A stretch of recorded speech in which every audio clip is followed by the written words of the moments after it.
Hello and welcome to the CBB Super Show. I'm your host, Walter Waddell, aka Dub Deuces 85, the niche sports connoisseur, college football and college basketball extraordinaire.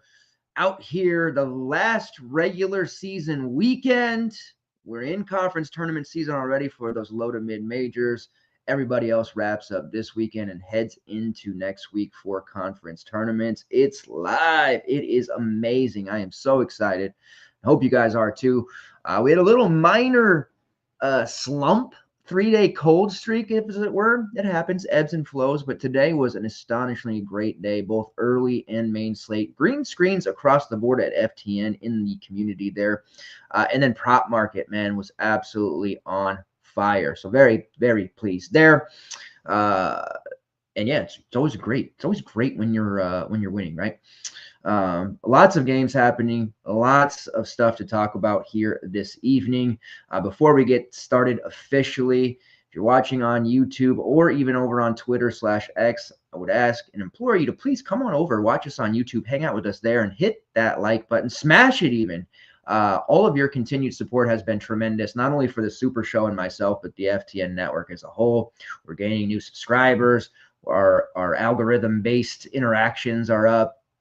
That's all on you guys. And we've got a lot of people that have found us from the show and have made their way over to join FTN. You can see the ticker on the bottom there informing of you of what you're watching, but at ftnfantasy.com, and at the very bottom, you'll see there's a pricing page link there. The promo code March20 right now gets you 20% off any betting package, DFS package, the VIP Plus, which is basically everything that we have. Not only do we have written content, but we have tools galore, optimizers, projections, betting tracker, prize picks tracker, underdogs, all of this stuff.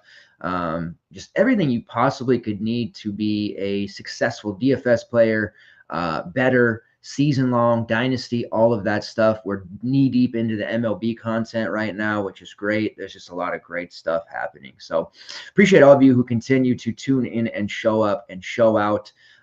You can find me over on Twitter and all social media platforms at DubDeuces85. So follow me. I'll definitely follow you back. You guys can always hit me on the DMs as well. I am very much active in that regard with the community and constantly trying to, build a rapport with everyone and just keep it going. This is honestly the best time of the year when it comes to sports and anything in general like that. Obviously, the Super Bowl is a big deal, World Series, all of that. But man, something about March Madness, and I always make the same, kind of joke about, they say with baseball, how can you not be romantic about college basketball, right? Just a excellent storylines galore. We're already seeing a ton of buzzer beaters. Earlier tonight, North Dakota knocks off for my money, the favorite to win the Summit League tournament, South Dakota State. So Oscar Clough and the Jackrabbits will not be dancing this year because they ran into the buzzsaw that is North Dakota and Trayson Eaglestaff, who scored 51 points tonight, beating South Dakota State. They scored 69. Eaglestaff and North Dakota, they're not real great at defending. Actually, they're one of the worst teams, but when you got a guy scoring 51, they only won 12 games this year, 12-20, but a big win there over South Dakota State. And now they'll be playing in the final against St. Thomas, which is a crazy, crazy story there. I expected South Dakota State to win that. Already saw Milwaukee get bounced from the Horizon League. Just a pretty wild circumstance here, but there's just a lot of fun stuff happening. I love these conference tournaments, and I just can't even believe that Eaglestaff here making things happen. Actually, that was the quarterfinal game, I think, right? So they're into the semis now. Excuse me, into the semis against South. No, is that the final?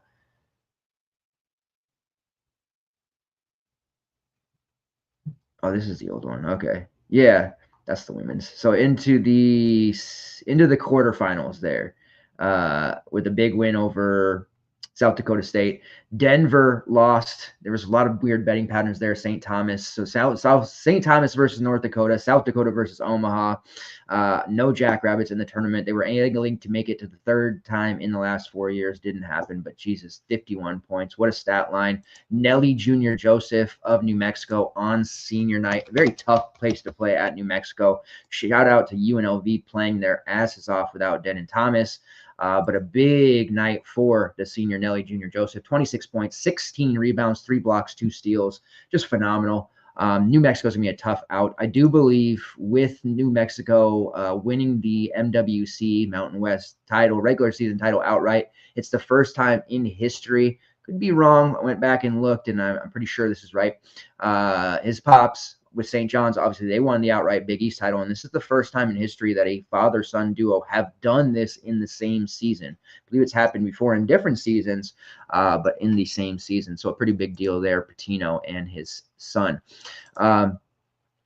So tomorrow, lots of stuff happening. We have the 9-game main slate. That's going to be the primary coverage for tonight. Of course, there will be a ton of projection sheets, comments, tracking news, write-ups, everything in Discord on all the slates. So it's a 9-game main, 9-game afternoon, and a 6-game night slate. You have Mania qualifier number 54. So we're getting down to the end here. If you haven't qualified yet, this is your chance. $60 entry there. $5K to first, $15 GBP, which is the flagship of the day. And then, of course, there is the usual larger field, $5, $50, all of that stuff. 9-game afternoon is basically a 1K and then a 1K on the night. So lots going on here. We're going to have day basketball pretty much the next week. We had a couple early slates this week, but next week you'll see ACC slates early, SEC slates. It's going to be a ruckus time. And as far as show schedule goes for the rest of it, we will have Tuesday, Wednesday, Thursday, Friday into Saturday, Selection Sunday show, and then we'll be live every single day after Selection Sunday. Monday will be a kind of bracket show where we're kind of making our picks. Tuesday will be the first day of the first round slate breakdown. Wednesday will be breakdown of the Friday slate, and then we'll get into Thursday and just kind of start talking about that. There will also be NIT and play-in coverage. I don't know how the Crown tournament works yet. That is where the Big 12, Big East, and Big 10, I believe it's the Big East, could be wrong on that, I think it is Big East, Fox Sports having this tournament. This is cast-offs who didn't make the NCAA tournament and didn't make the NIT tournament. So this is for the third group of teams that aren't good enough to make the NIT. I suspect we'll get some DFS slates for those as well. We have in the past for like CBI, CIT stuff. So there'll be a lot of coverage for all of that stuff. If there is DFS for it, we will cover it. We will have props for it. We will bet on it. We will do everything that we possibly can to deliver you those green screens and those window trips. I'm extraordinarily excited about this weekend and beyond. So please check us out at ftnfantasy.com, March 20. You can pay monthly. Check us out, see what we're about. Already had a bunch of new people in the Discord earlier today. Really, really appreciate that support. All right, we're going to get into it. The way we do this, if you're new, we tried and true method. We're going to go game by game, breaking down this 9-game slate. There will be a My Projection sheet that'll pop up. I'll be moved to the corner of the screen there. The projection sheet will take over front and center. And I'm just going to go through each game talking about anyone that I feel is a strong option, somebody I don't like as much, maybe some sneaks. We'll see if that reconciles with what the projections are saying. Now, I haven't refined this. This is more of a first look here tonight. So some of these projections will change by morning. Minutes will get refined. But this is going to give you a basic idea of where we're looking and what kind of player pool that we're going to be angling for as well. So let me get that up on the screen here for you, and we will get started here as we go, as more and more people start to pile in here.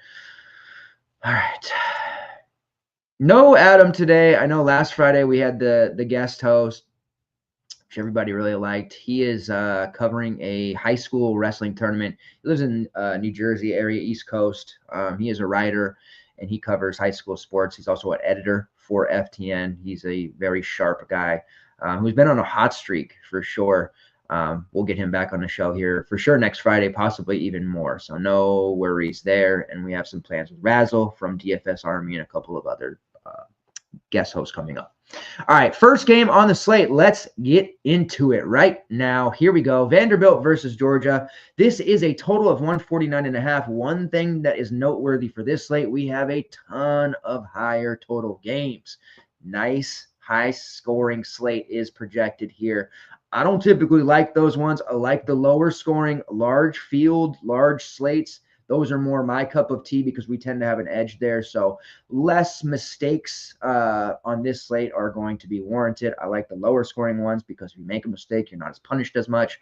But we are going to find ourselves an edge, and we're going to find those green screens at the end of the day.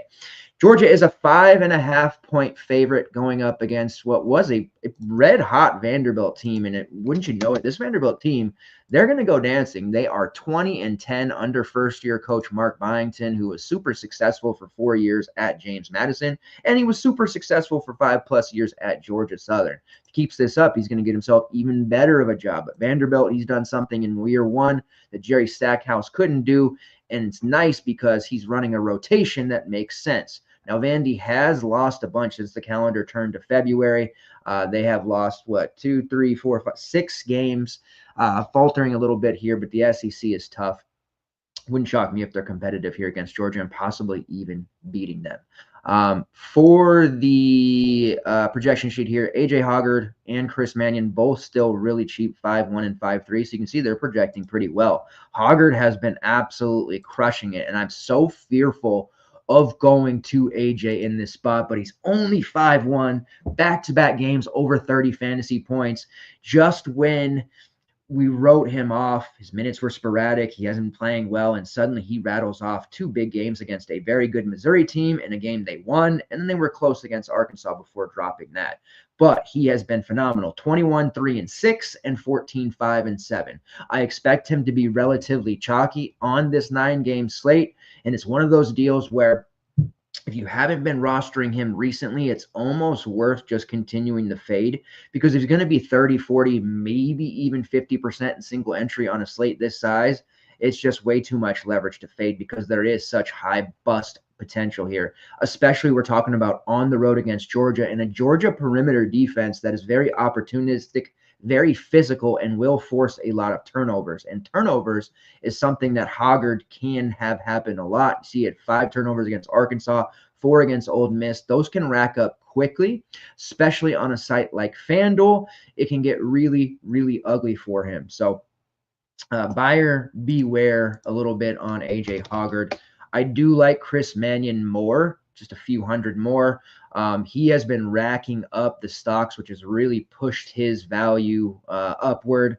It's obviously a little bit more of a risk because he's more reliant on those stats that are harder to predict with steals. But he's definitely what I believe to be more of the leverage play off what is probably going to amount to a chalkier AJ Hoggard. So that's kind of where my head is at there with Chris Mannion. I'm not going to be running out there to roster him by any means and plugging him into every lineup, but he is playing really, really well. So I played 35 minutes against Missouri. He had foul trouble against Arkansas, and that is something that has been an issue for him. That foul rate for him has been creeping upward, but you see he's been able to manage 20+ fantasy points in 4 straight games despite having that foul issue. Something that he's kind of become the straw that stirs the drink, if you will. So he's worth looking at. Vanderbilt right now 65th in tempo, and their offensive efficiency has gotten to 21st per Ken Palm. And a lot of that has to do with, yes, Jason Edwards and guys like that, but Devin McLaughlin, Tyler McNichol, and Chris Mannion have very high offensive ratings. Tyler Tanner as well. Mannion has the 3rd best steal rate in the country at 5.6%, and that's where you see it's a little bit like B.J. Edwards of SMU. He can just rack up a ton of steals in a hurry. He's not ordinarily going to shoot 13 times like he did against Missouri, but he definitely has that capability. So looking his way, he's probably a little over projected on the sheet here, but you know how it is. last few games really pumped him up. Jason Edwards is cheap at 5'4" as well. I think we're going to be kind of pigeonholed into using one of these Vanderbilt guards, and it does make me nervous because I think Georgia at home is to be trusted from a defensive standpoint. And we've seen some guys really struggle against Georgia, especially guys who rely on shooting to get most of their fantasy value, like a Jason Edwards. So I'm probably most gun shy on him. AJ Hoggard, we just have that bad history with. So my most trustworthy option here is going to be Chris May. We do have the value in Tyler Tanner at 3.7, Tyron Lawrence, or like we'll get into Georgia in a second. And then also Tyler Nickel at 5.8. So you have all these cheap guys. He's in play. And then Jalen Carey at 5.1. So you have all the Vanderbilt who's who of their rotation all in that 5K range. It'll be interesting to see how that actually shakes out. You can get away with rostering a little bit of Tyler Tanner here at 3.7, perhaps for a little bit of value, but that's more of a GPP look. And he definitely falls in that category of less about his individual score, more about the savings he can provide us. But you see at 22 minutes there, I have him at almost 4.5x at 3.7. So I'm all with that. On the Georgia side, prices are pretty much what you would expect for most. Demery has gotten up to 8.1 now, which is really expensive for him, coming off 4 straight games of 33-plus fantasy points, and he's done that against South Carolina, Texas, Florida, and Auburn. You know, tougher teams in the SEC. Say what you will about South Carolina, but they've got some pretty big wins against some good teams. Defensively, they can muck it up a little bit. Pretty spendy for my blood on Demery, but obviously he's getting the job done, and he's playing the most minutes on the team as well. Asa Newell, this is a good spot to look at him, especially for tournaments at 7.7. He didn't do as well against South Carolina. That was a really odd game, but he did play 34 minutes there before he eventually fouled out. He's been a very gifted scorer. His rebounding has been a little bit more hit or miss than you'd like to see, but he's definitely a live option there at 7.7. And you see just about anybody who's playing any significant minutes in this game does project fairly well at 3.8 or higher initially. Tyron Lawrence is there at 3.5. RJ Godfrey at 4.2, and then Dakota LaFew at 3.4 as well. Looking at the latest Georgia rotation and starting lineups, we can typically expect Blue Kane, Demery, Newell, RJ Godfrey. Dylan James got in the starting lineup due to some injuries. He hasn't come back out, so we're seeing Tyron Lawrence and Dakota LaFew come off the bench. We're not seeing Deshane Montgomery. He's been a bit banged up. And then Samto Cyril, if foul trouble happens, he typically gets in, or if they need size. So I don't foresee him playing a bunch. But I do have some interest there in LaFew and Tyron Lawrence. Both played 24 minutes off the bench in their last game.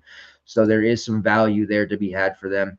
They're splitting, but still, that's a very cheap price for them. We have a ton of value on this slate. This is why it's going to end up being rather high scoring. So first game off top, you have a lot of options, but the bust potential in this game is sky high. We're going to have to come up with a bust potential rating here over the next few days, but this is one of the ones that I'm the most skittish about. But I also think it's going to have a lot of ownership, and it's going to be one of those, you're damned if you do, damned if you don't situations. All right, moving on, Kentucky versus Missouri. Missouri is a 5.5-point favorite, total of 168.5. Yes, it is a high-scoring game. The implied for Missouri, almost 90 at 87. Kentucky, 82.5. Typical for Kentucky games to be very high-scoring. Who on Missouri is going to hurt us? Probably Trent Pierce. I just don't know how to quit you, Trent, but could you stop hurting me, please? So let's get that pulled up. I have a sneaky suspicion he is going to project extremely well. Let's get here.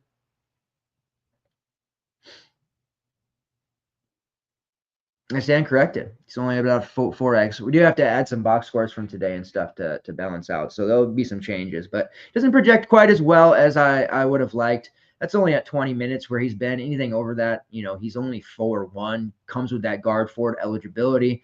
Always like him. Andrew Carr is still really cheap at 4.9 for Kentucky.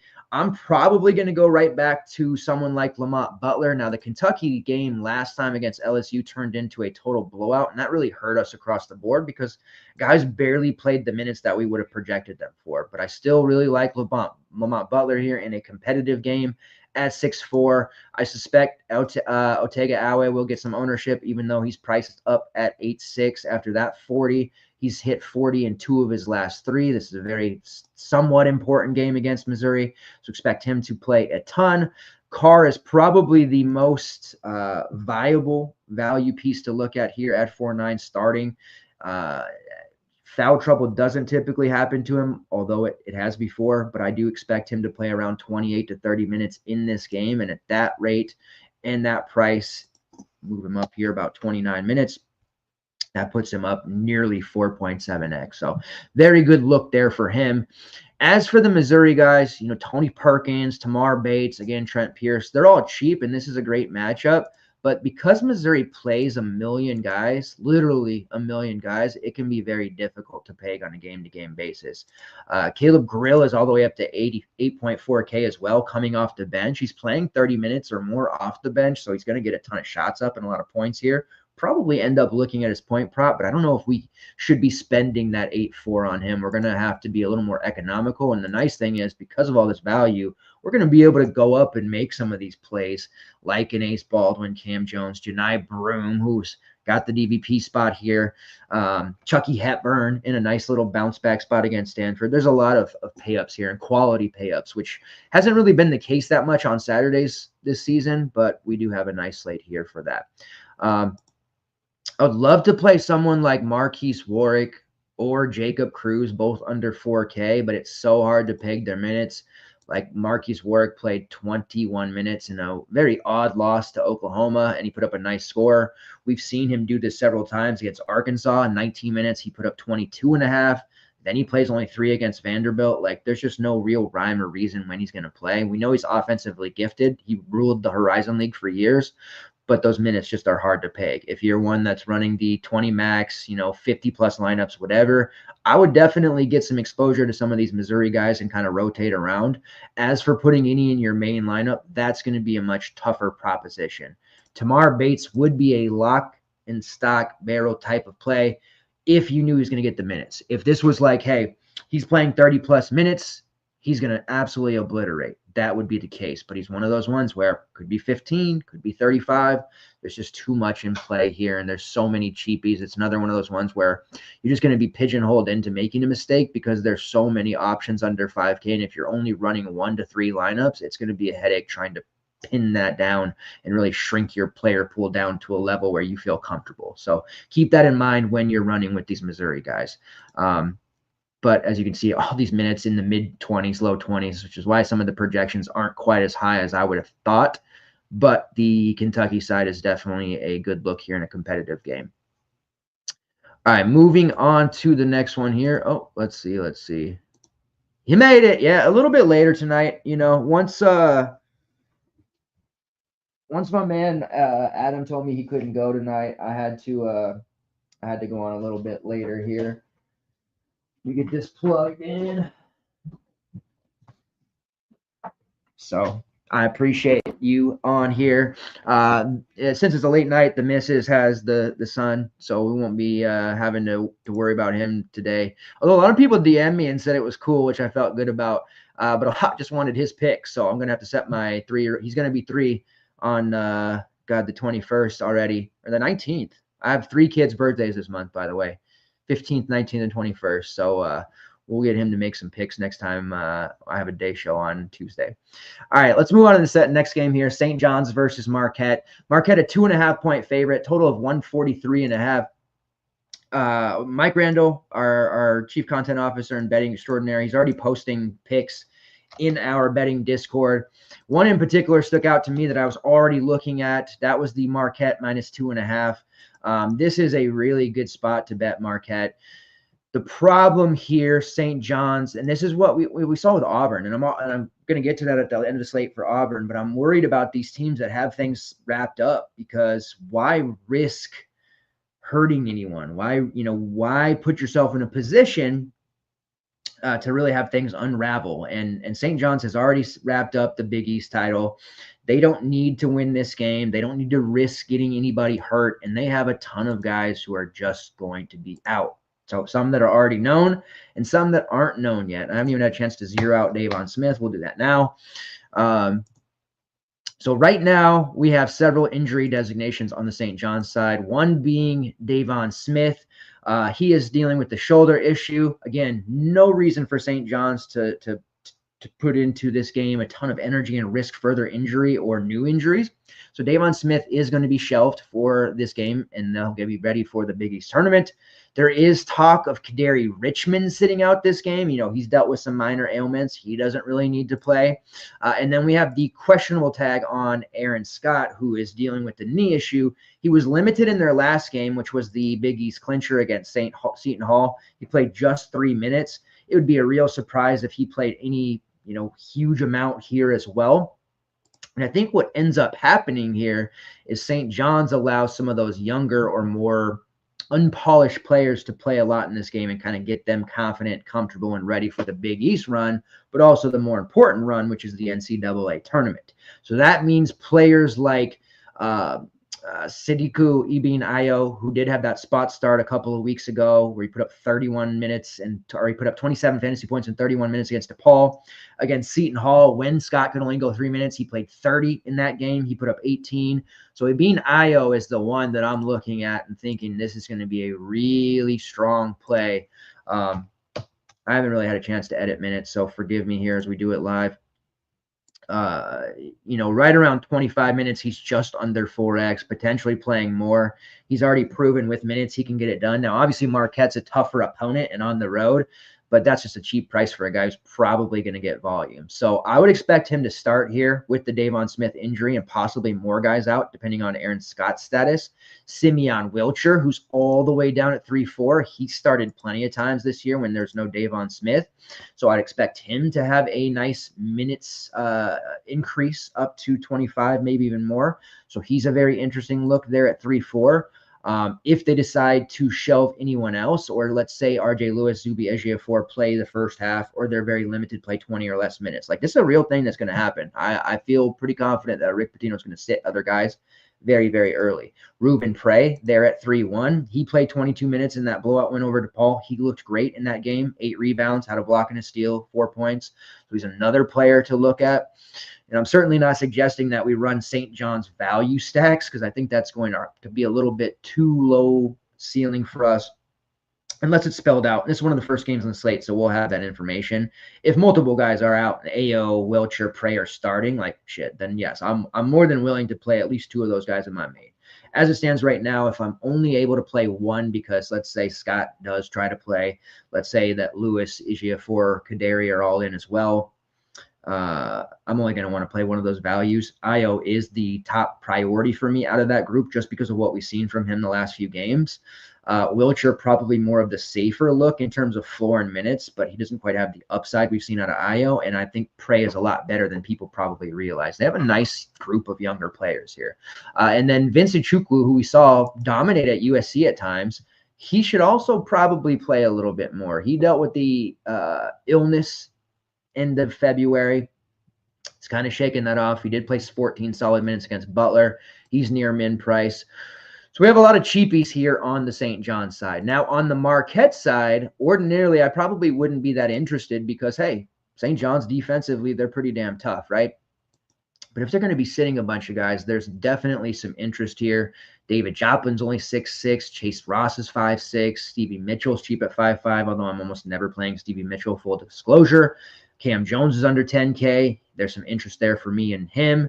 And then Ben Gold sitting there at 4'6". If Zuby were to be shelved or limited or really not play, I'd have interest in Ben Gold as well. Not as much with Zuby playing. And I'm certainly not under the impression that St. John's is suddenly going to sit everybody out. I don't think that, but I do think they're going to be playing reduced minutes. And I do think we see a surprise guy sit out. Whether that's Aaron Scott along with Davon Smith or if it's Kadary Richmond, I think 2 of those 3 do end up sitting out. So just be prepared for that mentally. One of those St. John's values is going to be on the optimal, possibly 2 here. But this is a game that St. John's just doesn't have to win. And I wouldn't be surprised if that Marquette spread grew further than -2.5. So if you're in a state where you can bet, I would highly recommend you go and place a bet on Marquette -2.5 right now. Because once the rest of that news comes out over the next 6 hours, that's probably going to be more like 4 or 5, honestly. All right, moving on to the next game here, Mississippi State versus Arkansas. It's a total of 148.5. Arkansas, a 1-point favorite. Mississippi State, man, what the hell? Chris Jans, he's a great coach. They're still a great team, but man, they are just so frustrating. My man Johnny, who was a friend of the show years ago, he gives me a hard time all the time about Mississippi State because earlier in the year I was all about them and I thought they were a dark horse to maybe even win the SEC. How wrong I was. They're going to be a tournament team, but man, they are just absolutely bleeding. But you got to keep in mind they are in a very difficult conference like the SEC. I think Mississippi State would absolutely torch a conference like ACC and some others, right? So with the Arkansas side, Adu Tiero remains out. He's missed the last few games, so that means Jonas Idu playing a lot more minutes off the bench. Trevon Brazil starting and playing a ton of minutes. Both are still very cheap. Idu sitting there at 4-4. He's the cheaper of the two now because he had the worst game, was in foul trouble the last two. But against South Carolina, he put up 30, Texas 21. He can easily outscore Brazil at any time. Brazil's probably still way too cheap at 5-2. He gave us the 46 spot against Vanderbilt. And funny enough, on that slate, he was chalky, right, at 30%, but he probably should have been a lot more because it was only 4.3K. Like, we got a 46 out of that. So he's a great look. I would expect him to have a lot of ownership as well, but this is a really good spot to turn around and go to IDU. I've basically just been playing both of them together. Maybe not so necessary here. Fix this. On this large of a slate with so much value, and especially the fact that, it has been rare for both of them to go off, but I've just kind of been treating it as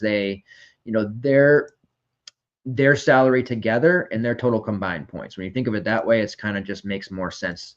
Not a lot of people doing that, but it has been my recommendation pretty much every single Arkansas slate that doesn't include Adu Tiero.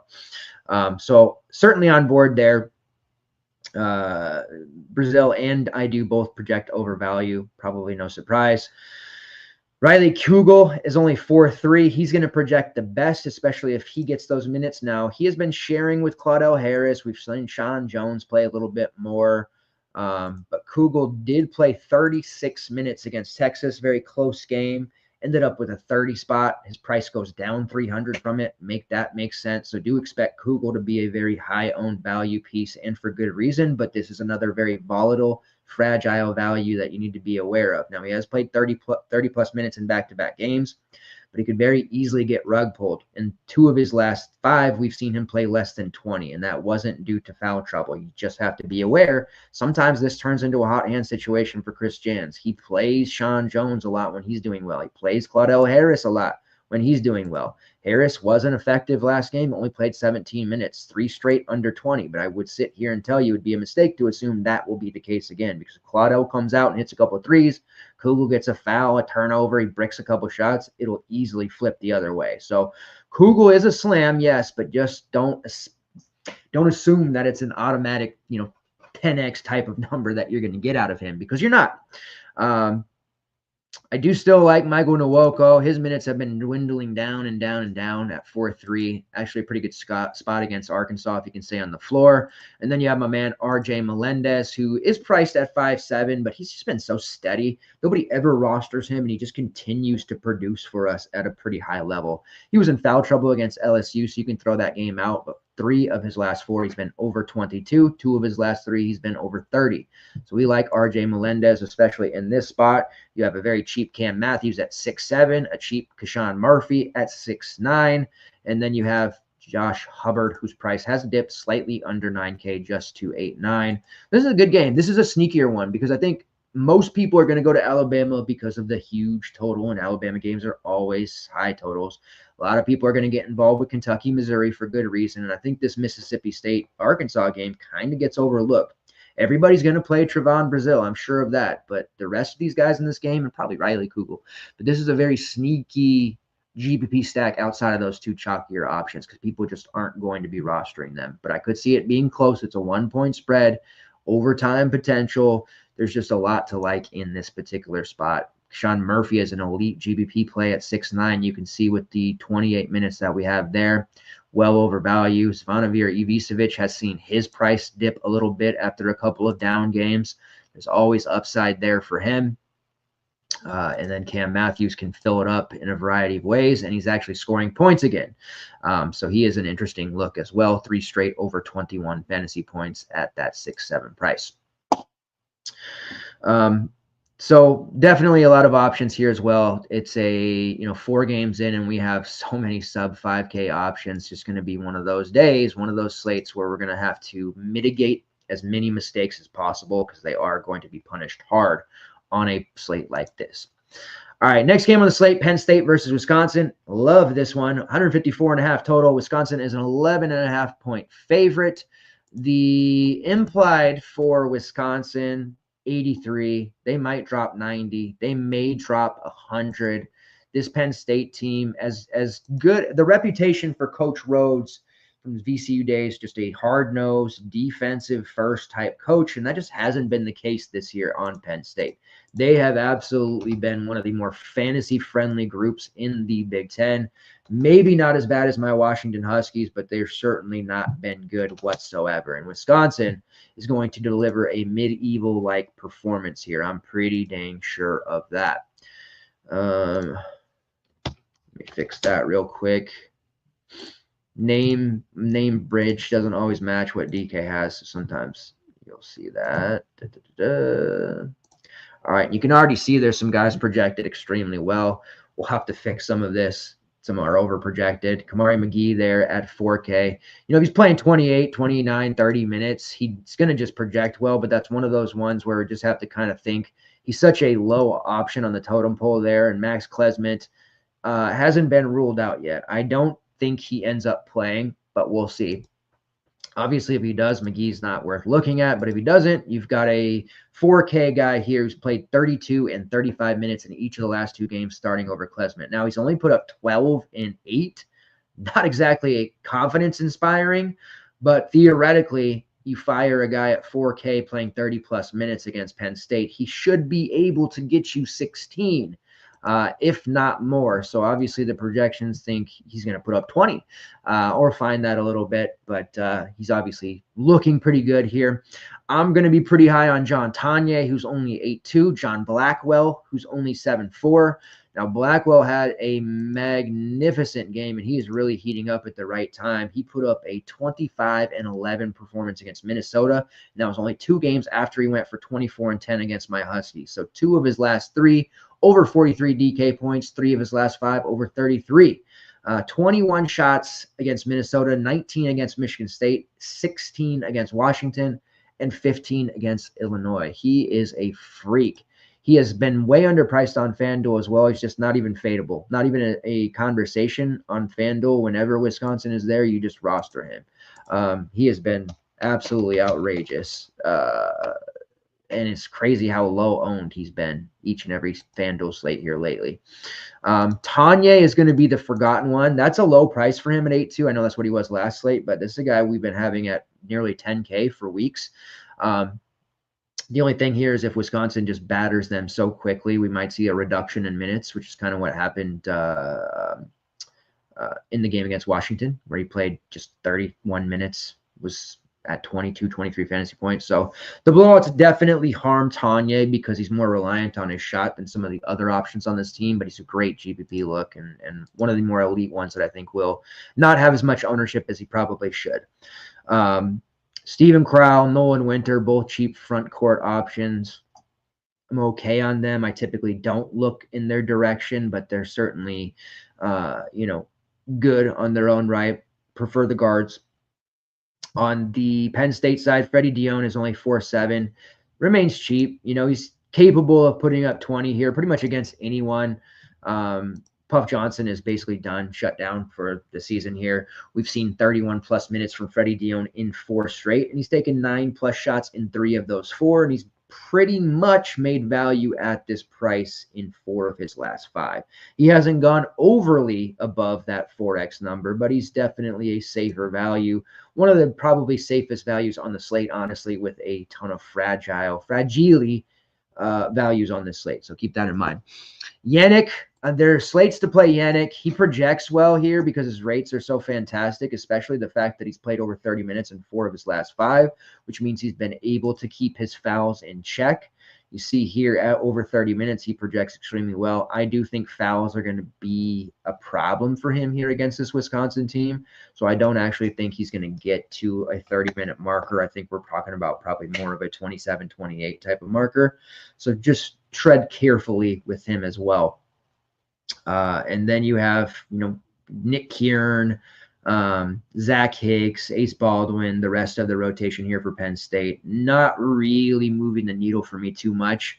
Ace Baldwin has been kind of disappointing here for the last 2 months of the season. Haven't really been cooked by fading him. He did have the 50 against Indiana, which guards against Indiana. Hello.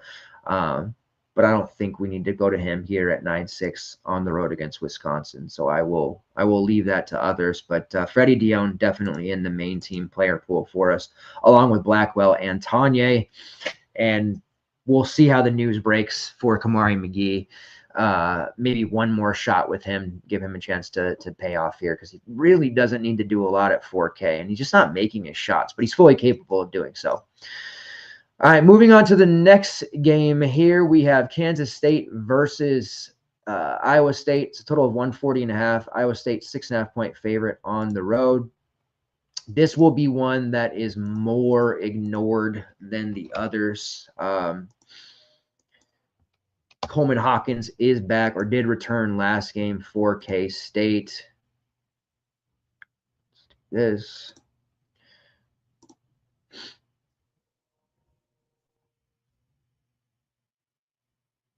All right. So Curtis Jones, very cheap at 6'5". Sean Gilbert, very cheap at 6'6". But I feel like this is a game where Iowa State's just going to kind of do that. Like, their defense is going to be up, superb. But I think offensively, we're going to see more of a mediocre game out of the Cyclones. Now, they did go to a double overtime affair with BYU and lose that game, but still offensively, it wasn't as if we saw a huge output. Sean Gilbert had 8 steals, which is ridiculous, but he had 13 real points. Not the greatest stat line. Curtis Jones had 16 real points, but not much on the peripheral side. Josh Jefferson was just okay with 19 and 4. I just feel like a balanced effort here for the Cyclones. Momklevovich had 18. He had a bunch of threes, 4 of 10. So there's definitely some looks here for the Iowa State side. Deshaun Jackson is cheap, although he didn't start last game because of flu-like symptoms. So we'll see if he gets back in the starting lineup there over Chatfield. But coming off of a sickness, I don't really have that much interest in him. And then on the K-State side, let's pull up their starting 5 and how they looked last game. So with Onyenzo, I got to adjust his minutes. He's gone back to the bench. Coleman Hawkins played 34 minutes in the ugly win over Cincinnati, 54-49. What an awful game, by the way. Onyenzo went to the bench and played just 5 minutes. So ignore that. We'll change him because he's obviously not going to be much. Max Jones is an interesting look here just because he's going to have to chuck. And Gasson at 8'3", he's been pretty solid. But overall, we're just not typically targeting against Iowa State. And there's really no reason to get that cute with this game either. There's just so many other good spots we've already talked about and some behind this game that we don't have to get too involved. Brendan Housen is only 3.7 for K-State. See, he's projecting, just under 20 fantasy points, which puts him at a 5x number. You have some really speculative, volatile, fragile values on this slate, and he is definitely one. 25 minutes against Cincinnati in the ugliest game you'll ever see. He was 0 for 5 from downtown. Now, he's very reliant on the 3, but at this price, man, if he hits 3-4 triples, which he's fully capable of, a couple of rebounds, a couple of assists, maybe he ekes out a steal, he's just going to obliterate this price. It doesn't matter if it's against Houston, Iowa State, whoever. This is just very cheap for a guy who's typically going to play 25 to 30 minutes as a starter and really just doesn't need to do much. 3 of his last 5, he's paid off this price easily. And we're talking about a guy who's typically been sitting around mid 5K range. So I think they went a little bit off kilter here by dropping his price to 3.7, but we're not going to argue it he makes a ton of sense there at that price, along with one of those St. John's values that we talked about and the Arkansas cheapie. So already we're shaping up here to be very strong, and we've got that value on the Vanderbilt side as well. All right, moving on to the next game here. We have South Carolina versus Tennessee. Total of 131.5, one of the lowest on the slate here. Tennessee a 15.5-point favorites, about as ugly of a game as possible wedged in here. Clearly going to be one of the lower exposed games for the masses, just because South Carolina games tend to be, and lately Tennessee games have not been very ideal as well. Let me fix his name in the name bank here.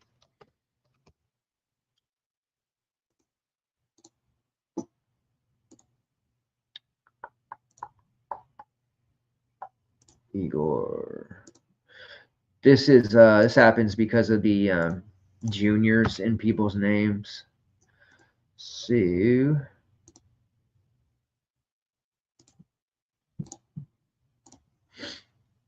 all right.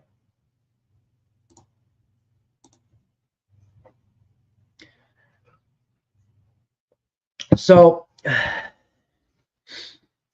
want to again make it clear this is a more of a first look. A lot of the minutes projections are going to be revised this evening. I'll probably be pulling in close to an all-nighter as much as I can as a near 40-year-old gentleman now. Some of these players are going to be probably a tad bit over projected, but I do like Jemai Meshack here at only 4.3. He's hitting another level for this Vols team, and as guys like Igor Milicic struggle, Chaz Lanier's kind of, defenses are game planning for him. They've needed another player to step up, and normally that's been Jordan Gainey, but we're seeing more of Meshack, and he hit that buzzer beater. And he's got a lot of swagger all of a sudden. 2 of his last 3 over 20 fantasy points. He put up a huge number against Bama. Against Ole Miss, ended up being a close loss on the road, a tough one there. But he did play 28 minutes, had about 15. So we've got the price dip here. He was 5.3 after his 31. It's a nice buy low spot back on Meshack because I would expect him to play 30 plus minutes, if not more. Especially with the way some of the other Tennessee guys' offensive games have kind of fallen apart here. Ziegler is always going to be solid because of his peripherals. I mean, he had 15 assists there against Ole Miss, but his shot has started to fall again. Earlier in the season, he couldn't make anything. Then he got hot. Now he's kind of gotten a little cold again.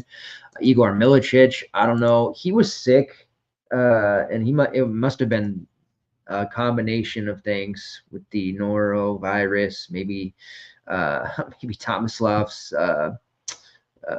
mono went around. I don't know, but Igor has looked absolutely atrocious his last 4 games. Really difficult to get excited about, but he remains super chalky because he projects well for most people. He's been super cheap on FanDuel as well, and I've just kind of been fading him. Probably will fade him once again here against South Carolina. Now, these 2 teams did play a while back, right? Let's see.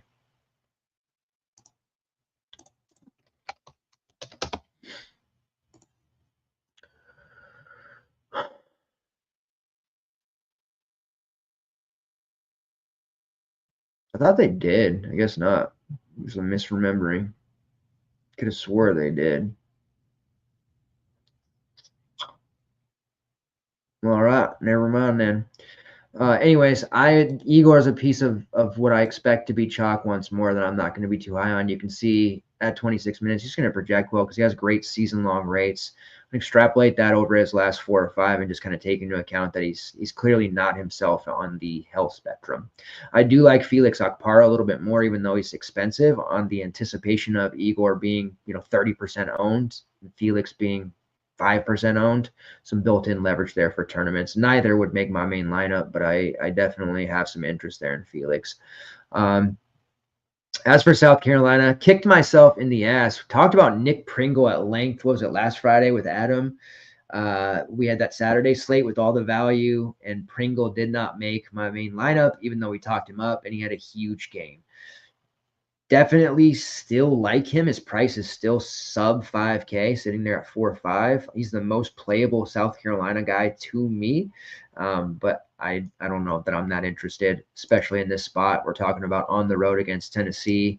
Pringle has been a historically, tough fouler. His foul rate's been very high, and I just feel like this is going to be a pretty tough spot here for him. But he had that 18-9 game against Arkansas last weekend, so that was a pretty tough pill to swallow. But he is the most playable option here for South Carolina. But overall, I think this is a game that we're probably going to have very minimal exposure to, and the masses will probably have some Igor and give me some Meshack there, especially as a main team value. I'm comfortable and confident going with him. All right, next game here, Stanford versus Louisville. Total of 148.5. Louisville a 11.5 point favorite. And this reminds me, let me tell you while I'm pulling this up, let me just talk about a scenario here that doesn't sound real. Sounds like I'm making it up, but I assure you I'm not. So the ACC is bad, right? I don't think anybody would argue that. Like historically bad. And it's been kind of bad for a few years, but it's real bad now, right? So Duke is far and away like number one, probably the second best number one seed, right behind Auburn. Maybe could be argued that they could even be the number one overall seed, although I think Auburn has it wrapped up. However, if Duke loses to North Carolina, Louisville beats Stanford, and Clemson beats Virginia Tech, then the way the tiebreakers go, Duke would actually be the 3 seed in the ACC tournament. Just simply by losing to North Carolina. So that tells us what? The ACC is very bad because Duke is clearly better than Clemson or Louisville. I don't think any of you would rightfully, outside of maybe their fan bases, take Duke to lose straight up to Louisville, especially on a neutral, or Clemson right now at this point of the season. But they could theoretically be the 3 seed here if North Carolina does not the unthinkable, because it's a rivalry game and anything can and will happen in a rivalry game, and it is on the heels floor this time. It's not at Duke when they got absolutely just polished off. So anything can and will happen here. So it's not as if Duke can't lose, although defensively I think they're going to be a big problem for North Carolina. But that is one scenario that I saw that I was like, wait, what? And it just shows they can't get separation because nobody else in the conference can beat Duke, obviously, but they also can't beat Clemson or Louisville. Okay. We're going to have to ignore this. So I don't have my sheet is a little bit behind here. So apologies on that. Let me see if I can get that to populate real quick.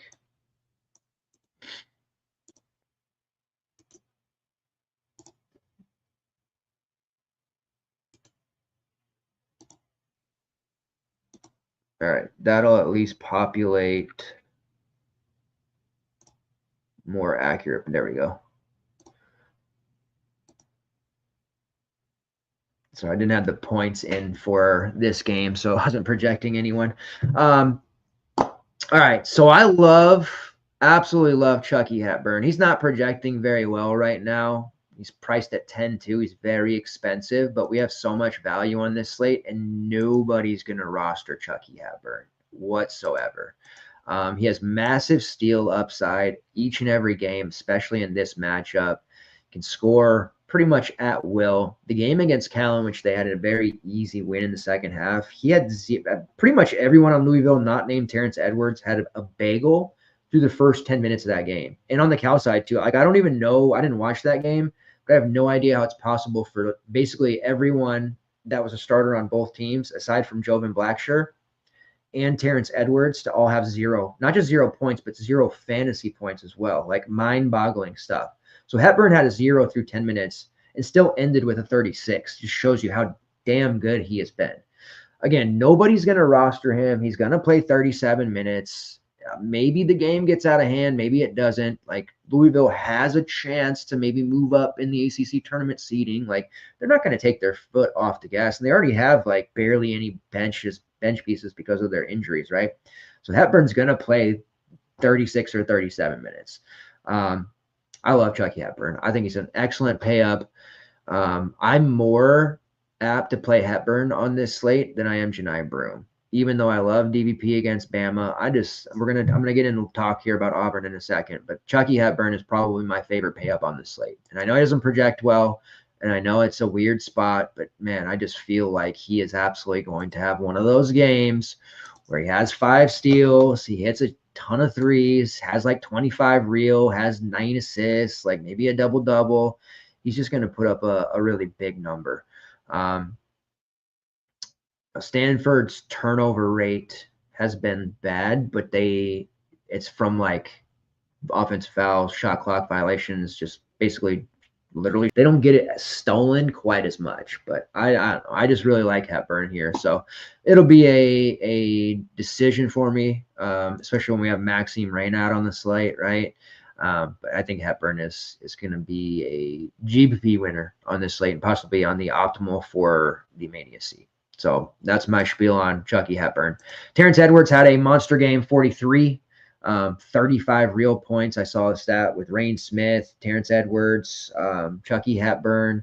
All of these players had scored 30 or more. Javon Hadley also. That was like the first time in history, I think, this decade, maybe. I can't remember the exact time frame, but it was the first time in quite a while for Louisville that 4 different players had hit a 35 or more point mark. Now, Rain Smith did get injured in that last game. So this is the other reason why I'm so high on Chucky Hepburn, because they're already down pieces. And if Rain Smith is any kind of limited, I don't know if he plays much. I don't know if he plays at all. So we'll see. He doesn't have an official injury designation at the moment, but it says all it says is his status is uncertain at the moment. Let's see. So Rain Smith's family, they were in town for the last game too, but his family in town visiting him in Louisville. Pat Kelsey said their visit won't impact his playing status for Saturday. However, with their extended stay, they'll have the chance to see him compete as the postseason approaches, which includes the ACC tournament fully and possibly the NCAA tournament as well. So that's basically just saying, like, because people are curious, like, hey, his family's in town, they're going to play him. I guess we'll see as what's this game? Locks at 2 p.m. Eastern, so at the back half of the slate. If he can't go, that means they're going to have to go with a larger lineup, which means more minutes for Connie Roofs, probably more Noah Waterman, who would I expect to step into the starting lineup, and maybe our guy Abubakar Traore, who's been playing less lately, and I don't like it, Pat Kelsey. I want Traore playing more. He's our guy. But that just means that Hadley, Edwards, Hepburn, and Scott are going to have to play the entire game, regardless of what the score is. So now you're kind of picking up what I'm putting down about why Hepburn is such an elite play. Hadley and Edwards are strong plays. My man James Scott at 6'1", he's always a strong play. I love James Scott. He's very, very efficient, very solid, very consistent. So we'll see what happens here. But this Louisville rotation's already mega shallow and could be even shallower here. Noah Waterman as the potential starter there is only 3.4K. He did look pretty good against Cal, 6 points, 6 rebounds, and a block in 19 minutes, which is the most minutes he's played since the calendar turned to 2025. Although I take that back. I think he played at North Carolina on New Year's Day and played 30 minutes when he was still starting. But after that, he's played less than 20 in every single game. So we'll see what happens. But they could potentially be without Rain Smith, which would just be a disaster for them, but a great thing for me because I want Chucky Hepburn to break the slate. Maxime Reynaud, the Flying Frenchman, he's only priced at 9K. We can expect him to see a sizable ownership. Stanford's usually been on the ancillary slates, the secondary, the smaller ones, so he's always mega chalky. I would expect him to see a big spike in ownership here because that is a very cheap price for him at 9K. He's just been kind of okay. Yeah, he's putting up 40s, but he's I don't know. It just doesn't seem like we've had to necessarily pay for certain pay-ups here, especially on these like sub 7K slates or 7-game slates, I should say. We've been seeing, Yaxel Lenenberg kind of underperform. Bennett Sturts this morning. Like there's just been a really big amount of leverage or high amount of leverage for fading some of these chalkier pay ups. And I haven't decided yet if I'm going to roster Rain out or not.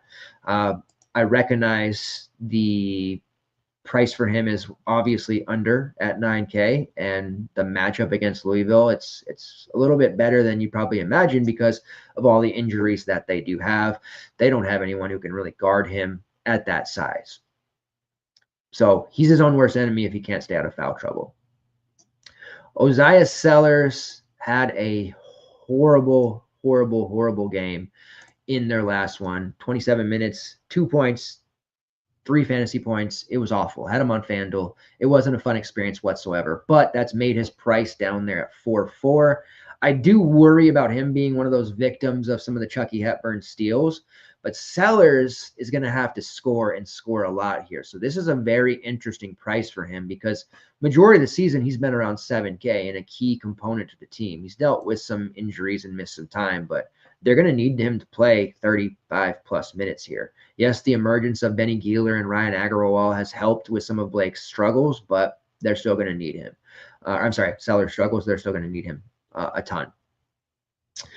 Speaking of Jalen Blakes, he's only priced at 5.9, so he's very cheap as well. I don't like him as much as Isaiah Sellers, but he's there. Ryan Agarwal, who was nice for us on the last slate, he's been playing extremely well, pulled down 12 rebounds. Like Stanford just has a plethora of wings and guards that they can throw at Louisville. Now, they do have a bunch of questionable tags on certain players. Donovan Young, who's dealing with a lower leg injury, he has been starting multiple times this season as a younger player on the wing. He did miss the Notre Dame game, so he's highly questionable here. And then Evan Stinson, same thing. He's been out for the last 2 or 3 games dealing with a leg issue. Don't know if we'll see him, but all of these secondary pieces like that being out just means more minutes going into the Gieler, Agarwal, Sellers pool. We did see, because of the injury to Donovan Young, Aiden Kamen, who's sitting there at 3-3 start against Notre Dame, but he only played 15 minutes because it was very ineffective. And every time he stepped on the floor, he got a foul. He had 4 fouls in 15 minutes, and he does have a higher foul rate. So even as a starter at 3-3, I know that might look appealing, but he's definitely a GPP only type of value, not one that I have a ton of interest in whatsoever. And the primary pieces on Stanford are already so cheap between Gieler, Sellers, and Agarwal.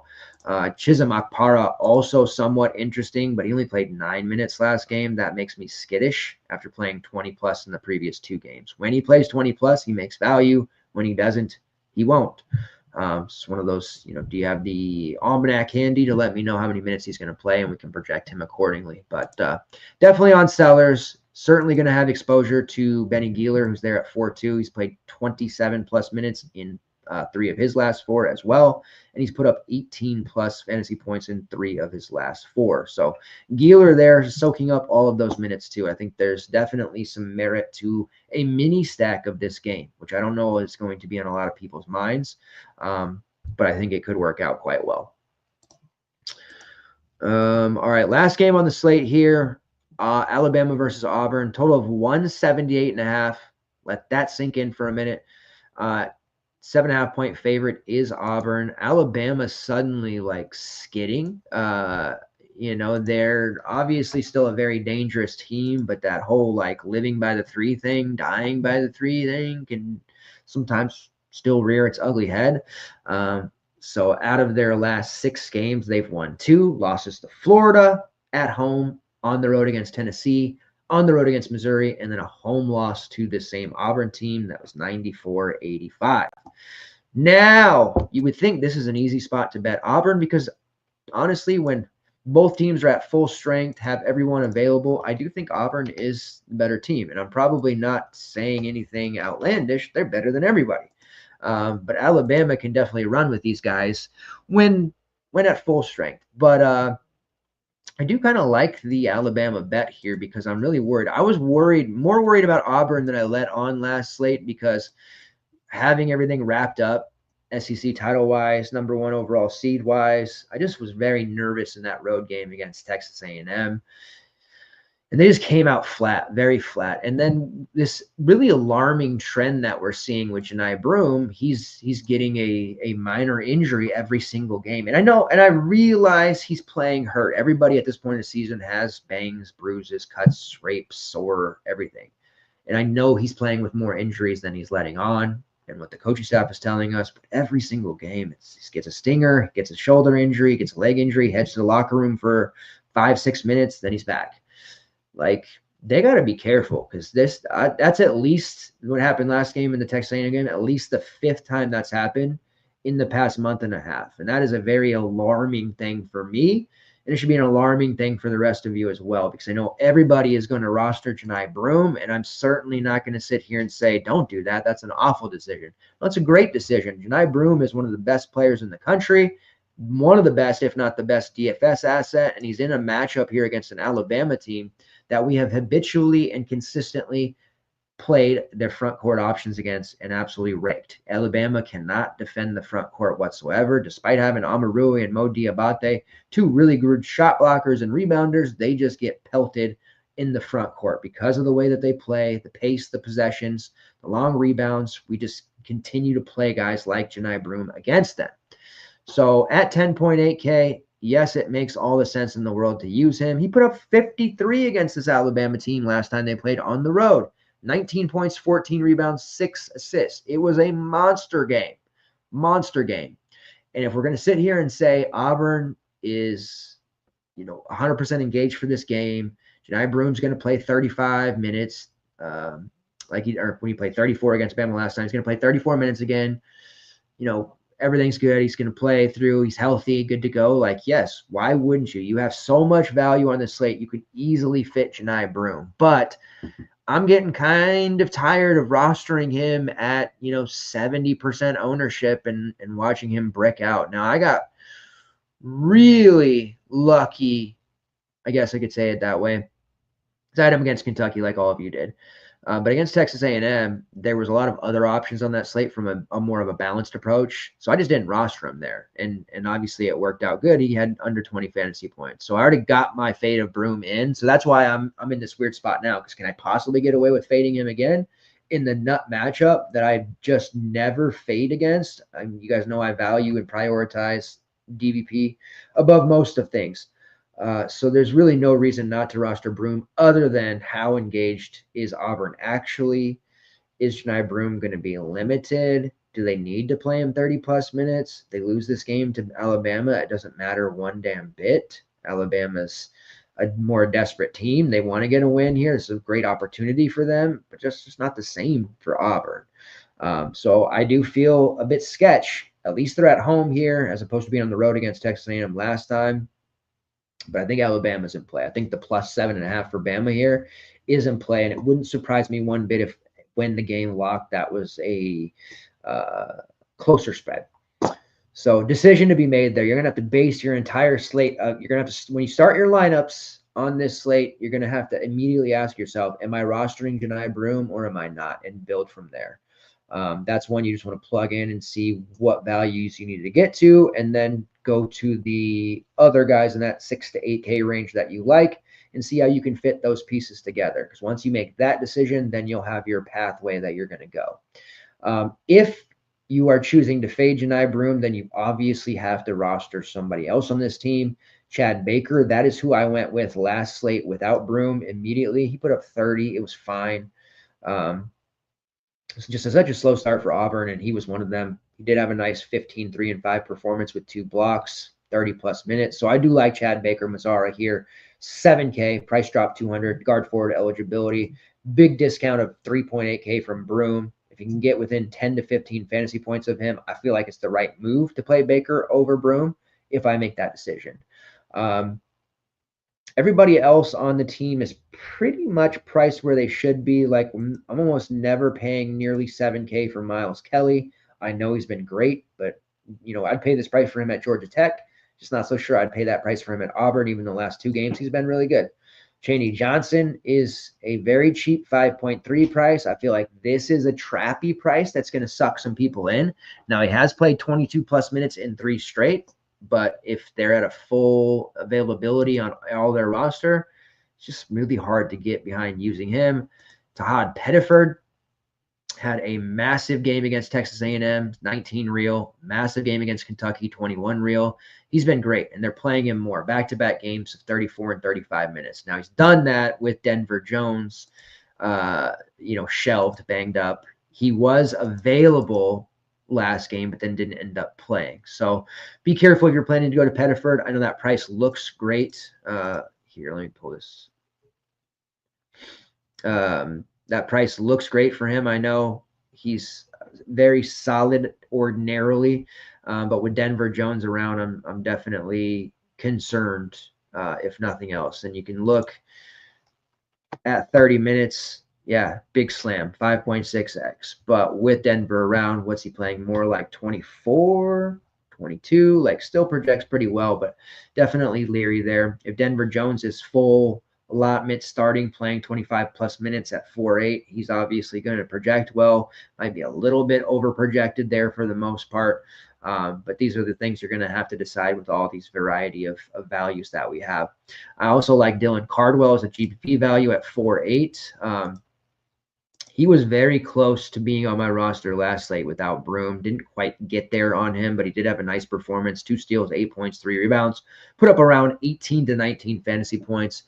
At 4.8, not as interested as I was at 4K, but he's definitely still a look there, especially if Broom is any kind of limited. Those minutes are going to go to him, as well as Chris Moore, maybe a little Jaheim Hudson. So that's the main decision you'll make there. Now, I haven't been targeting against Auburn all that much, and the Alabama side, they don't project super great. Mo Diabate at 5.4 looks solid, but on the road, I feel like it's a disaster waiting to happen. He's probably going to get tagged with a bunch of fouls there, especially if Broom is playing those full allotment of minutes.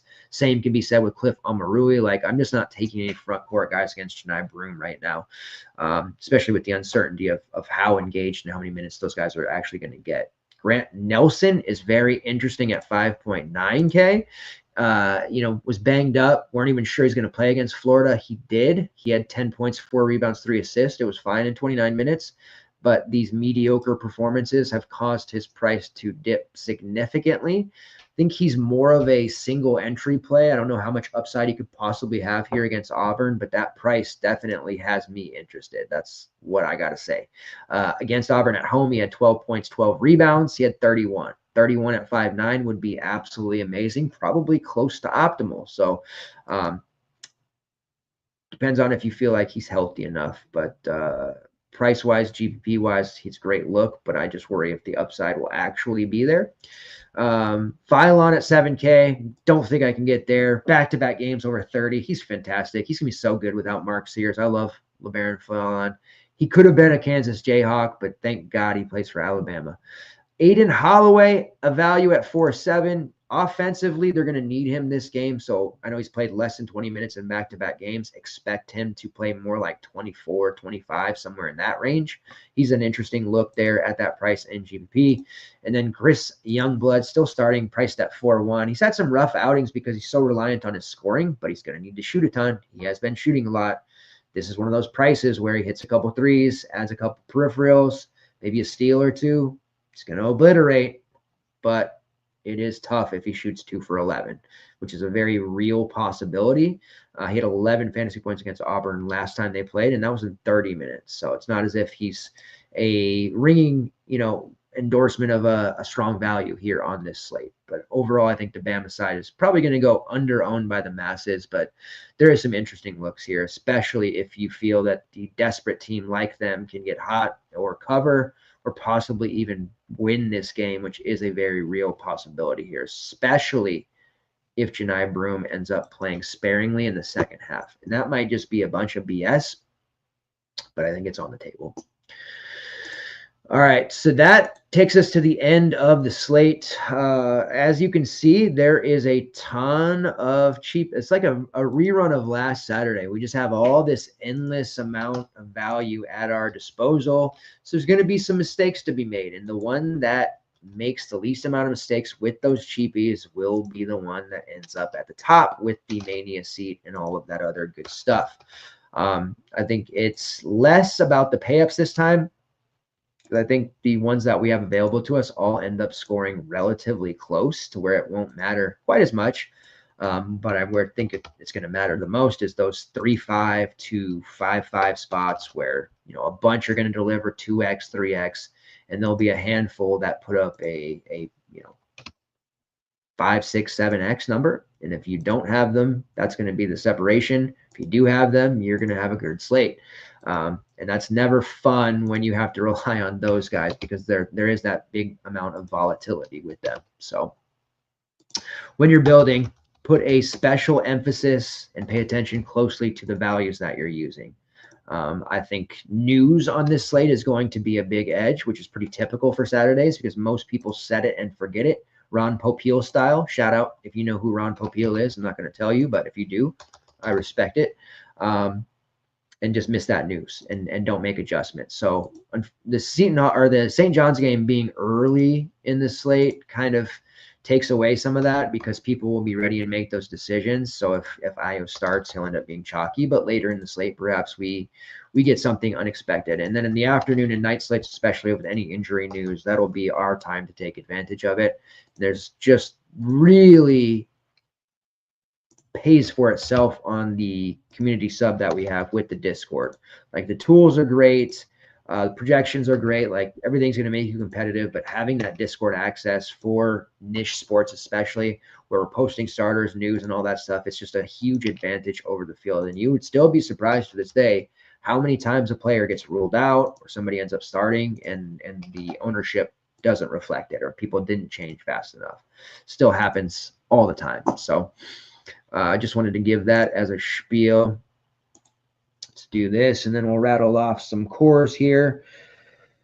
FanDuel has some interesting contests for tomorrow. A few more, it seemed like, too. Let me pull up FanDuel. Rattle off a core here. So, like Walter Clayton had a big game, so did Alex Condon. Florida is just ridiculous. The prices on Condon and Clayton are both sub 8K on FanDuel, which is very cheap. So certainly want to get a ton of exposure to them. This would be a great opportunity to use Cooper Flagg. He is 10K, but on the road against North Carolina in a game in which he's going to play 36 or more minutes, don't want to be caught not rostering Cooper Flagg. Of all the leverage spots to fade a pay up and how that's been successful, I don't feel comfortable fading Cooper Flagg on that slate. So we'll make him core play number 1 for FanDuel just because I think it's impossible to fade him there. Honestly, very, very uncomfortable fade if you do make that move. Let's see.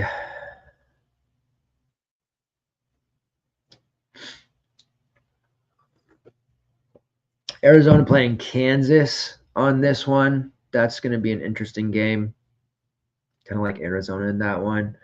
If Denver Jones starts, he's 4-2 on FanDuel. So assuming he starts, I'll make him core play number 2. Gives us some real live fantasy or salary flexibility. And then either Simeon Wilcher or Sabine Ayo as core play number 3 there, depending on which one moves in the starting lineup for Davon Smith and if anybody else is out for St. John's. So that is the FanDuel core. As of right now, for DK, you can see there's some really ugly names at the top there because this isn't quite adjusted yet. So Manning, McGee, and Housen definitely in play. I probably will end up playing Brendan Housen at 3-7 and just hoping that he hits 2 or 3 threes. Really like Jameer Mashak, but the core for me might surprise some people. Especially since the projections are a little bit different from where I'm going to be at. I'm going to say John Blackwell or John Tanya, one of those as, dealer's choice there, but I do feel like you got to have one of those on this slate here against Penn State.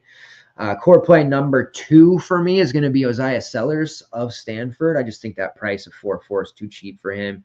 Louisville is a tougher opponent this year, but that's a guy who typically is going to put up at least 20, and you're talking about him needing roughly 16 to 17 to really pay off.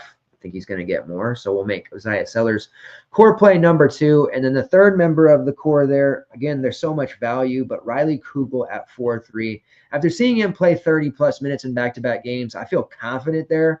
But Chris Jans will pull the plug on him if he's cold and Claudell Harris is hot or Sean Jones is hot. So keep that in mind. But Riley Kugel and Isaiah Sellers and probably Jameer Meshack, honestly, will be the values that I'm using in Maine. And that's going to open up our lineups for the rest. Chucky Hepburn, Janai Broom, Mark Sears, Colin Murray Boyles. Didn't really talk about him too much. I'm not using him as Tennessee, but he's been putting up big numbers in negative DVP spots all season long. And then, of course, Maxime Reynaud. So very odd slate with the way that these matchups are panning out here. Let me open up the afternoon slate here. We made a great time tonight. Doing those day shows has made me a little bit more efficient, I think. So I hope you guys feel that way as well. All right, so on the afternoon slate, of course, we have the Dukies there against North Carolina. 11K for Cooper Flagg. This is just one of those spots where, God, man, I don't know if you can fade him. Got the guard forward eligibility there for good measure, but a competitive game. He's already putting up 35s. What do you put up 60 against Wake Forest in a game that wasn't really competitive at all? Duke hasn't been in a competitive game. Let's see here. Since the Clemson game, this is why they will end up the 3 seed if they lose to North Carolina. The road loss to Clemson 77-71. That was the last time he played a competitive game, 38 minutes, hit 35 there. But a competitive game against North Carolina, like he liable to have 70. And they were in control at home against North Carolina pretty much from the start to the finish. And he played 38 minutes against them and put up a 52. So I just feel very, very worried about a Cooper Flagg fade on this slate. And this is a slate that has Ryan Kalkbrenner playing Butler, Derek Queen playing, and Julian Reese playing Northwestern, Bruce Thornton, a guard against Indiana who can't stop any guards whatsoever. Florida guys, like this is a very high-powered slate. Like some of the pay-ups on this slate, I would have actually preferred them on the main slate. So there's a lot of good spots here. And then you have TCU playing Colorado randomly, 2 poor teams, but there's going to be some fantasy goodness there probably for sure, especially on the TCU side from a player like Michon Ellett, who should be able to get a bunch of turnovers against Colorado. LSU plays Texas A&M. I know LSU just kind of let us down, but they have a ton of guys out, Vic Miller, Corey Chest, Jim Reed. So there's going to be some value there. Texas A&M, they did just come off a huge win there over Auburn, probably a hangover. So definitely like my man Damian Collins, definitely like Robert Miller. There's a lot of value here for LSU to be able to allow us to get Cooper Flagg. Let's look at the night slate here, and then we'll head out. So night slate is a 6-gamer. Flagship games here, Texas Tech versus ASU. That's going to be a huge one for fantasy purposes, and BYU versus Utah. And every time, this is a spot where people are going to say BYU let down. They just coming off that big win. This has been the narrative for BYU for like weeks now. They're going to have a letdown. They beat Arizona. How could they possibly not have a letdown on the road against ASU? Oh, they beat ASU. How could they not have a letdown at home against West Virginia? Oh, they beat West Virginia. Well, they're going to have a letdown on the road against Iowa State. Oh, they beat Iowa State. Like this BYU team is too legit to quit. I don't know if you know that reference. Richie Saunders at 9K against Utah. He's just going to barrel roll them. I love BYU stacks on the night slate. They're just absolutely going to hammer their rival Utah. 3-man BYU stack on the 6-game night slate. Starts with Richie Saunders at 9K. Nobody will roster him. I'm like the only one who ever does. So, I'm going to be all over the 5% owned on a 6-game slate. Richie Saunders. Dallin Hall has been very good. Priced there at 5.6. He dropped 33 on Iowa State. And then one of the Kebakaida, Fousseyni Traore, or Moat Mag forward pieces in that stack. Moat played 37 minutes against Iowa State. He put up a 24. Watt's really good. He's had some nice games this year, priced at only 4-4. So there you have it. BYU stacks on the night slate, and then stacking up the Texas Tech ASU game. Darion Williams isn't 100%, so I don't know if I'd use him, but JT Toppin, who already has put up a huge score in this earlier matchup anyways. This is the game when they played a home game against ASU back on February 12th. Let me refresh your memory. Let's go back here, Scooby-Doo it. 41 points, 15 rebounds in 111-106 win over ASU, multiple overtimes. He had 70. Yeah, he had 70. He's priced at 10K. So I will not be fading JT Toppin against ASU, an ASU team that is down to 6 scholarship players. Bobby Hurley has to play his son, who can't defend a lick. He's not a D1 player whatsoever, was getting cooked all game last game. He ends up having to guard the 4 because they have no one else. So good luck with that, Bobby Hurley Jr. JT Toppin might put up 80 in this spot. So he is the pay up that you need to get. You've got Trey Johnson, Jeremiah Fears, BJ Edgecombe. You got to get JT Toppin. You got to get Richie Saunders. Plug them in. Figure out the rest later. So there you go. Some bonus coverage of the afternoon and the late slate there. Any early prize pick stuff? By the way, the projections today for prize picks absolutely obliterated. Chef's kiss on the Loyola Marymount game. That was a great performance there by the projections. Love it. Big game taking place between High Point and Radford tomorrow morning. 9 a.m. PST. Kamani Hamilton and Kezagifa. Kamani Hamilton, 11.5-point prop against Radford, slamming the over there. This High Point team has to win. They have to win the auto bid. They've got to get into the tournament because they're going to be a 13 seed if they do, and they're going to win. The first round has the 5 seed, and I believe it's 4 and 5 seeds at Seattle. In the first round. So me and my older son are definitely going to find tickets, and we're going to get to see some 13 over 4, 12 over 5 action, and High Point's going to be that team that does it. So just wanted to throw that out there. Let's see. There's a lot of mid-major, low majors on this one too. We'll dig into that further. So DeMarco Dunn under 10 points versus Wisconsin. No way.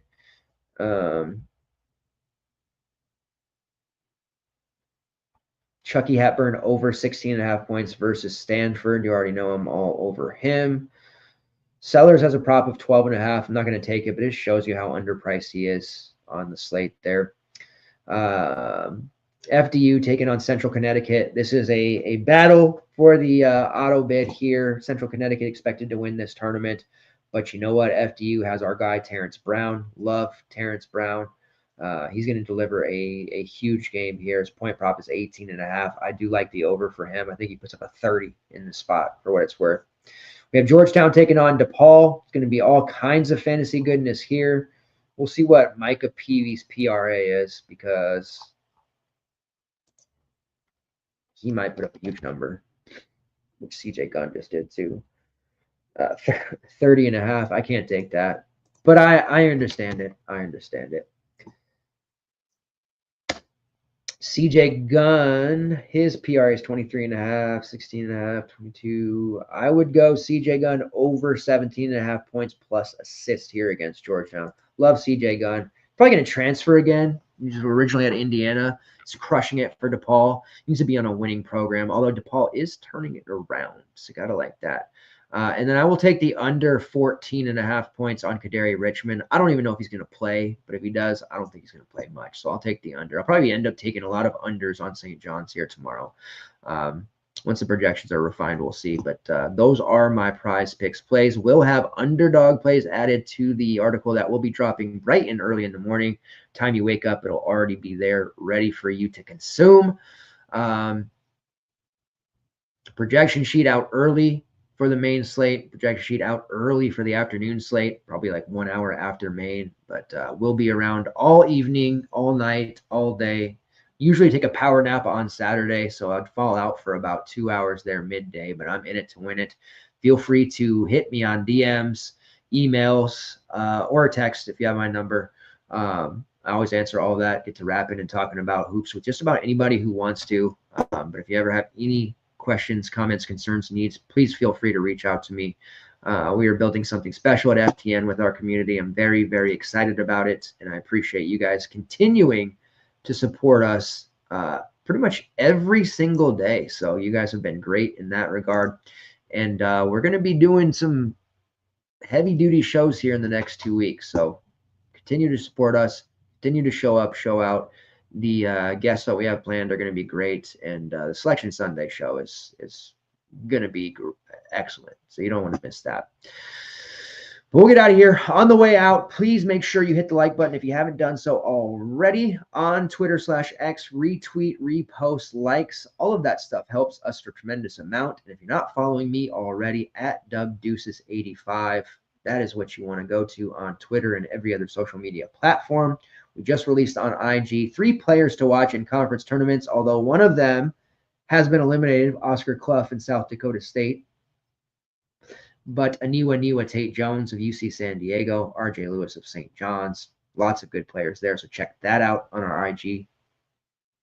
And I'll be back on Monday evening, maybe, but for sure Tuesday morning, 10 a.m. PST. We're going to be running a ton of coverage for the early morning conference tournament stuff going on. So we'll be doing a Discord show as well, and possibly even a Twitter live.